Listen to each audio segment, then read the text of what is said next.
नमस्कार दोस्तों। इस वीडियो में हम बात करेंगे जर्मनी स्टूडेंट वीज़ा प्रोसेस के बारे में और जानेंगे detailed documentation process.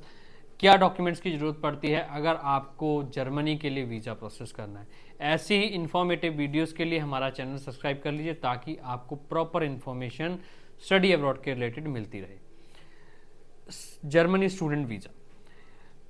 Student visa corona के बाद थोड़ा सा स्लो डाउन हुआ ड्यू टू अपॉइंटमेंट इश्यूज। सबको पता है, जो जर्मन के लिए स्टूडेंट वीज़ा देख रहे हैं या जो रिसर्च कर रहे थे या जो स्टूडेंट्स ने अप्लाई किया, सबको पता है कि जर्मन में आपको जब जर्मनी स्टूडेंट वीज़ा फाइल करना होता है तो आपको अपॉइंटमेंट लेनी पड़ती है। बीएफएस के थ्रू आपको जब फाइल सबमिट करनी होती है तो अपॉइंटमेंट का इशू आ रहा था। लास्ट 2-3 ईयर्स से बहुत ज़्यादा इशू था। ब्लैक मार्केटिंग हो रही थी, उस ग्रे एरिया को टारगेट कर रहे थे कुछ एजेंट्स या कुछ जो ब्लैक मार्केटिंग करते हैं अपॉइंटमेंट्स का। तो उस वजह से कहीं ना कहीं फ़र्क पड़ा जर्मनी स्टूडेंट वीज़ा पे जो इंडिया से स्टूडेंट जा रहे थे डॉक्यूमेंटेशन को लेके। पर जर्मनी ने उस चीज़ को सुधारा है, उस प्रोसेस को फिर से इजी प्रोसेस किया है। जो स्टूडेंट अब जर्मनी अप्लाई करना चाहते हैं बेसिकली पब्लिक या प्राइवेट कॉलेजेस के अंदर, तो उन्होंने वीज़ा प्रोसेस को फिर से स्ट्रीमलाइन और इजी प्रोसेस कर दिया है। जहां हम देखते हैं कि जर्मनी में जो सोर्स ऑफ इनकम वगैरह के डॉक्यूमेंट्स हैं अब उन्होंने वो लगाने बंद कर दिए, मतलब अब वो चेकलिस्ट के अंदर नहीं है, अब आपको लगाने की ज़रूरत नहीं है।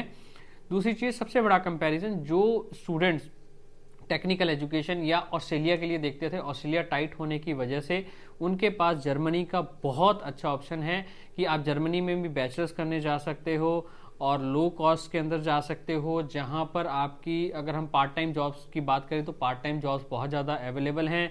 पार्ट टाइम जॉब्स की जो अगर बेसिक बेज रेट हम देखें तो 15 से 20 यूरो के अंदर आराम से बच्चे को मिल जाता है, जिससे वो अपना लिविंग एक्सपेंसेस और ऊपर से भी कमा लेता है। मतलब अगर इनकम की भी बात करें तो बहुत अच्छा ऑप्शन है जर्मनी आज की डेट में उन स्टूडेंट्स के लिए जो ऑस्ट्रेलिया देख रहे थे या ऑस्ट्रेलिया नहीं हो पा रहा है या ऑस्ट्रेलिया रिफ्यूज़ल है, उन स्टूडेंट्स के लिए जर्मनी एक बहुत ही अच्छा ऑप्शन है। तो अब हम बात करते हैं स्टूडेंट वीज़ा प्रोसेस की। तो मिनिमम रिक्वायरमेंट्स क्या है, एलिजिबिलिटी क्राइटेरिया। सबसे बड़ा, आप यहाँ पर अगर आपका गैप है और आपके पास एविडेंस है उसके आपने क्या किया है तो आप विद गैप भी अप्लाई कर सकते हो। जो ऑस्ट्रेलिया में गैप एक्सेप्टेड नहीं है तो यहाँ पर वो गैप एक्सेप्टेड है। Minimum percentage requirement depending on university to university होता है। एडमिशन क्राइटेरिया क्या है, पर 50% पे भी एडमिशन हो जाता है जर्मन में। और जहाँ हम बात करते हैं आइल्स रिक्वायरमेंट की, तो आइल्स अगर आपके ओवरऑल 6, एक में 5 हैं या ओवरऑल 6 हैं या इंडिविजुअल 5.5 हैं, ओवरऑल 5.5 हैं, तो भी आप एडमिशन ले सकते हो मास्टर्स और बैचलर्स के लिए, दोनों के लिए जर्मन के अंदर। तो जर्मनी जब वीज़ा प्रोसेस स्टार्ट करते हैं तो सबसे पहला स्टेप क्या है, सबसे पहला स्टेप होता है कि आपको अपना ऑफर अप्लाई करना है। उसके साथ साथ में आपको एपीएस एक प्रोसीजर है, एपीएस डॉक्यूमेंटेशन प्रोसीजर, जिसमें एम्बेसी आपको के जो डॉक्यूमेंट्स है उसको सर्टिफाइड करती है, वेरीफाई करती है कि आपके जो डॉक्यूमेंट्स हैं वो ऑथेंटिकेटेड हैं। वही बच्चा आप जर्मन में अप्लाई कर सकता है। तो जो बच्चा जर्मनी के लिए अप्लाई कर रहा है तो कीप इन माइंड कि आपको अपनी एप्लीकेशन प्रोसेसिंग जो जब इनिशियली स्टार्ट करते हैं तो आपको एपीएस भी करवाना है, एपीएस के लिए फाइल करना है। आपका एपीएस सर्टिफिकेशन आने के बाद ही आपका वीज़ा प्रोसेस स्टार्ट हो गया, वीज़ा प्रोसेसिंग होगी, वो कंपलसरी पार्ट है जिसको 2 to 3 मंथ्स लगते हैं। तो सबसे पहले आप ऑफर अप्लाई करेंगे, साथ में आप एपीएस अप्लाई करेंगे। एपीएस आने के बाद आपकी जो ऑफर की इनिशियल पेमेंट है, मोस्टली अगर हम फीसेस की बात करें तो बहुत अच्छी स्कॉलरशिप्स भी हैं जर्मनी के अंदर। और अगर हम प्राइवेट की बात करें जहां इंग्लिश लैंग्वेज एजुकेशन है जो बच्चे को इजी पड़ती है, उस वहाँ 7,000 यूरो से लेकर 10,000 यूरो तक ईयरली फीस बैठती है, जो नॉमिनल सी एक फीस है जो आपको इनिशियली 50% लगभग 5,000 यूरो, 5 लाख के आसपास पे करना होता है जब आप वीज़ा अप्लाई करते हो। देन सेकंड होता है ब्लॉक अकाउंट, जस्ट लाइक हम कह सकते हैं कि जीआईसी इन कनाडा। आपको ब्लॉक अकाउंट ओपन करना होता है जिसमें आपने अप्रॉक्स 10 लाख रुपीज़ के अप्रॉक्स में आपको सबमिट करना होता है, जो आपको पर मंथ वहाँ लिविंग कॉस्ट के लिए आप विड्रॉ कर सकते हो। अगर हम लिविंग कॉस्ट की बात करें जर्मन के अंदर तो बहुत कम है।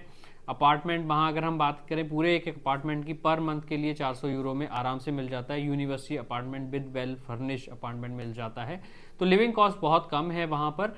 तो वो आपको लिविंग कॉस्ट के लिए जमा करने हैं। देन आप अपना वीज़ा फाइल करते हो। वीज़ा फाइल ड्यूरेशन के दौरान आपका इंटरव्यू आ सकता है, आप इंटरव्यू क्लियर करते हो, देन आप अप्लाई कर सकते हो। तो सिंपल सा प्रोसीजर है, ज़्यादा डॉक्यूमेंटेशन नहीं चाहिए। अगर हम डॉक्यूमेंटेशन की बात करें तो आपको एकेडमिक डॉक्यूमेंट चाहिए, आपको APS सर्टिफिकेशन चाहिए, आपकी अपॉइंटमेंट, कोई मेडिकल रिक्वायर्ड नहीं है, आपको मेडिकल इंश्योरेंस और ट्रैवल इंश्योरेंस जरूर चाहिए वाइल फाइलिंग वीज़ा, और आपके सारे डॉक्यूमेंट चाहिए, कोई एक्स्ट्रा फंडिंग नहीं चाहिए, कोई फाइनेंशियल डॉक्यूमेंट्स नहीं चाहिए, आपकी SOP प्रॉपर राइट एकदम करेक्ट होनी चाहिए। आप इन डॉक्यूमेंट्स के साथ में वीज़ा फाइल कर सकते हैं। और इस टाइम अगर हम बात करें जर्मन स्टूडेंट वीज़ा की, तो वीज़ा चांसेस बहुत ब्राइट हैं। जो स्टूडेंट्स इसके लिए सोच रहे हैं, हमारे किसी भी ऑफिस विजिट करके आप जर्मन स्टूडेंट वीज़ा फाइल कर सकते हैं।